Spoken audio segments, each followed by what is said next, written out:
మీ దగ్గర 50 కిలోల బంగారం ఉంది. అది మీ ఫ్రెండ్ ఇంట్లో పెట్టే కన్నా బ్యాంక్ లాకర్‌నే ఎక్కువ ట్రస్ట్ చేస్తారు. అంటే మీ ఫ్రెండ్ మీద మీకు ట్రస్ట్ లేనట్లా? కాదు. మీకు లీగల్ రెస్పాన్సిబిలిటీ అనేది ఉంటుంది. అక్కడ ట్రస్ట్ కన్నా మన కంట్రోల్ ఉందా లేదా అన్నదే ముఖ్యం.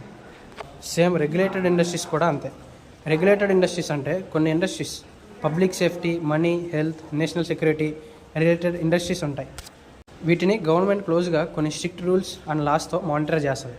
ఎందుకంటే కన్జ్యూమర్స్ని ప్రొటెక్ట్ చేయడానికి, మార్కెట్ ఫెయిర్నెస్ మెయింటైన్ చేయడానికి. బ్యాంకింగ్ అండ్ ఫైనాన్స్ ఇండస్ట్రీస్ని ఆర్బీఐ రెగ్యులేట్ చేస్తుంది. అదే యూఎస్లో అయితే బ్యాంక్స్ని securities and exchange commission regulate చేస్తుంది. హెల్త్ కేర్ ఇండస్ట్రీస్ని food and drug administration regulation చేస్తుంది. వీటి దగ్గర హ్యూజ్ డేటా ఉంటుంది. వాటికి document analysis, fraud detection etcetera ఈ సర్వీసెస్ కోసం క్లౌడ్ ఏపీఐని అంటే ChatGPT ఇలాంటివి యూజ్ చేయడం వల్ల రిస్క్ ఉంటుంది. Legal issues, data breach risk ఉంటాయి.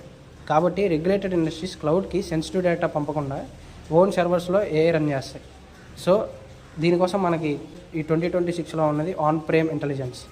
సో ఈ ఆన్ ప్రేమ్ ఇంటెలిజెన్స్ యూజ్ చేయడం వల్ల రెగ్యులేటెడ్ ఇండస్ట్రీస్కి financial fraud detection, medical data processing, legal contract analysis ఇవన్నీ ఈజీ అవుతాయి. డేటా అనేది కంపెనీనే లీవ్ అవ్వదు. రెగ్యులేటెడ్ ఇండస్ట్రీస్కి ఫుల్ కంట్రోల్ ఉంటుంది. ఈ ఆన్ ప్రేమ్ ఇంటెలిజెన్స్ గురించి ఇంకా డెప్త్గా తెలుసుకోవాలంటే ప్రేమ్ అని కామెంట్ చేయండి. I will make a long video on it. Thank you for watching.